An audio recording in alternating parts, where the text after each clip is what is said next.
Ia raha ny zavatra hita sy miseho ary mitranga amin'izao fotoana izao dia anisan'ny tena mampatahotra ny fanaovana politika eto Madagasikara. Raha mijery ny zavatra miseho ohatra ny mahazo ny honorable député Sandrary Malala Marie Michel dia anisan'ny mampieritreritρα raha ohatran'izao ny fomba andraisana sy ampangana ny olona manana andraikitra eto amin'ny firenena, satria misy zavatra maro izay hita fa tokony arahina amin'ny fanarahan-dalàna nefa tsy tsikaritray. Ary matetika rehefa milaza zahay dia tenenina foana fa izay nataonareo taloha ihany no atao anareo. Tokony ho fotorona tsara, tokony avahana tsara ny fomba anenjehana. Raha misy zavatra tena maripototra fa nisy fanodikodinam-bola tamin'ny fitantanana natao, na misy zavatra maripototra amin'ny fiampangana, dia tokony hampanarahina any lalàna manan-kery eto amin'ny tany sy ny fanjakana ny fomba anenjehana. Fa raha ohatra ka zavatra hita ohatran'izao dia anisan'ny mampatahotra sy mampanahy ny fipetraky ny fiainam-pirenena sy ny mety ho avy ny fanaovana politika eto Madagasikara. Mety tsara androany, mety misy ny mankasitraka ekena zany, mety misy ny mangina, ary mety misy ihany koa ny manana ny fitsarany manokana momba ny olona tsirairay. Fa amin'ny ankapobeny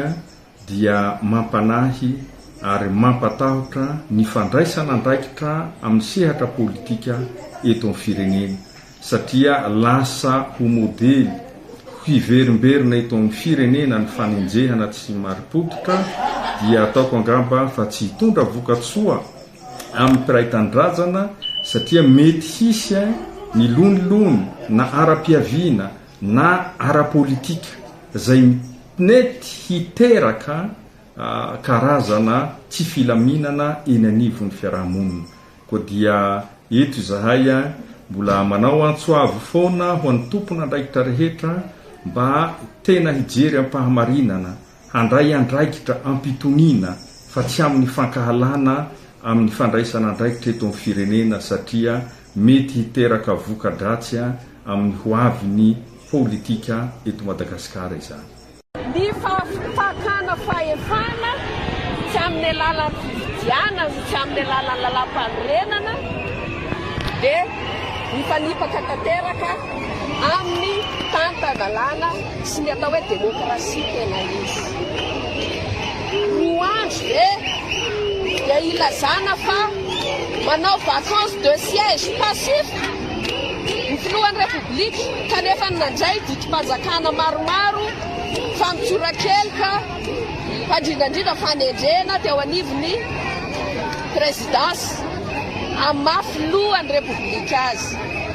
Tamin'ny andro nangalany nandraisany filakely ny fitsarana avy momba ny lalam-panorenana an'ireny fanapa-kevitra reny. Tsika tsy teny hoe iza no ambadika an'ireny fanapa-kevitry ny ACC reny. Matoa ny androm-panjakana iray napetraka najoro dia hoaro ho andro fiarovana ny tsy fanaran-dalàna fa indrindrandrindra ny fanarahana ny lalam-panorenana. Mialatsiny fa raha mijery ny tantara sika, raha atao hoe nanomboka tamin'ny hetsika délestage,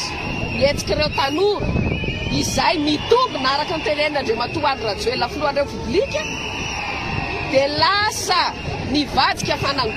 fanonganam-panjakana. Ary hitatsika voapirofo tsara any anaty raky tsara fa niteny mihitsy Andriamatoa Colonel Michael fa aka ny fahefana izy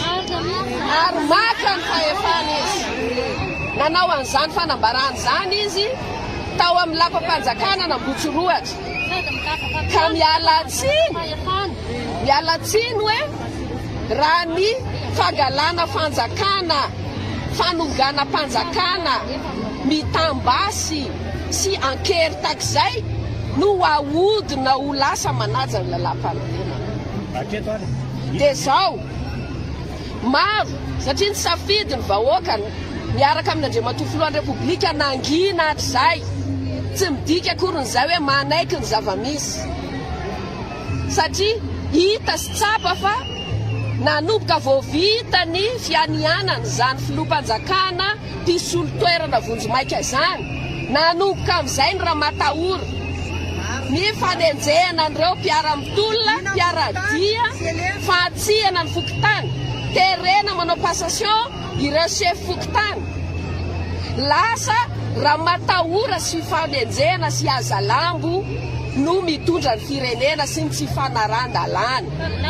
ka tsy ekeny zany tsy izay ny atao hoe Madagasikara ilaitsika tsy izay mihitsy ary zao raha tamin'ny 2009 tsy mitovy mihitsy satria tamin'ny 2009 nametra-pialana ne Andriamatoa président Marc Ravalomanana ne namindra ny fahefana tamin'ny miaramila fa tamin'izay ny miaramila nilaza hoe tsy natao anao politika sy hitondra fanjakana ny miaramila nanam-pahendrena hitatsika zao lasa mikobona daholo ny vava sy ny hetsika rehetrarehetra sy ny fitakiana tsy mahasamby teny tsony ny olona satria ny vava basy no mitondra ny firenena ka aoka atao ampamendrena ka mba ny vahoaka madinika ny be sy ny maro sy ny masoa ny firenena no jerentsika fa ho anay Andriamatoa Andry Rajoelina no filohan'ny Repoblika ny Madagasikara na inona ny sarisary apetraka eo hoe filoham-panjakana mpisolo toerana Vonjomaika ny anarany fa tsy solotena ny vahoaka akory ka mino fa anana fahendrena zany tompon'andraikitra zany ka zao ireo vahoaka manerana ny Madagasikara mba manako tenenina koa toy izao fa tongavana eto zao ka aleo ara ny vahoaka ny teny anazy ny safidy ny fahefana dia avy amin'Andriamanitra ary rehefa mangalatra fahefana dia tsy masoa ny firenena ary zay ny masomasoana sy matomatesana fa tsy tokony fangaro ny masoa ny vahoaka sy ny politika Marie Michel araka ny tenena tamarana moa izay tsy nafantatra hoe inona marina moa zany anatin'ny karana fitsarana fa voteo izay no nafantatra an'ilay izy rehefa niditra tao amin'ny bureau-ny magistrat instructeur moa zay dia sangamena ihany satria par imprudence angambany vao niditra zay dia efa hitanay ilay mandat de dépôt signé izany hoe alohan'ilay fampitorana alohan'ilay première comparution dia efa fantatray fa mandat de dépôt ny madame le ministre eto zay dia nahita alohany hoe efa sens unique ilay izy